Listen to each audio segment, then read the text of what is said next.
Napkin একটি সাধারণ জিনিস, আর সেই সাধারণ জিনিসটিতে যদি থাকে লিওনেল মেসির স্বাক্ষর, তাহলে অবশ্যই তা হয়ে উঠবে মহামূল্যবান। হয়েছেও তাই। শুক্রবার 18ই মে ব্রিটিশ অকশন হাউস বোনহামাসের মাধ্যমে বিক্রি হয়ে গেল সেই মেসি বার্সেলোনার ঐতিহাসিক প্রথম চুক্তির প্রমাণপত্র। ব্রিটিশ নিলাম প্রতিষ্ঠান ধারণা করেছিল $6,35,000 পর্যন্ত উঠতে পারে এর দাম। কিন্তু তাদের চমকে দিয়ে এই ন্যাপকিনের দাম উঠেছে $9,65,000, বাংলাদেশি মুদ্রায়, যার পরিমাণ 11,29,93,201 টাকা।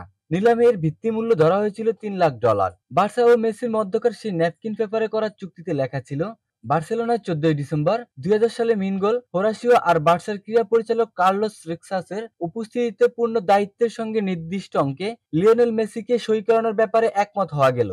এ সময় নিজের তত্ত্বাবধানে মেসির যত্ন নেওয়ার প্রতিশ্রুতি দেন রেক্সাস। পরে এক সাক্ষাৎকারে রেক্সাস জানিয়েছিলেন, দুই পক্ষ মৌখিকভাবে সম্মত হওয়ার পর হাতের কাছে আর কিছুই ছিল না। পরে হোটেলে ন্যাপকিনে স্বাক্ষর করিয়েছিলেন মেসিকে।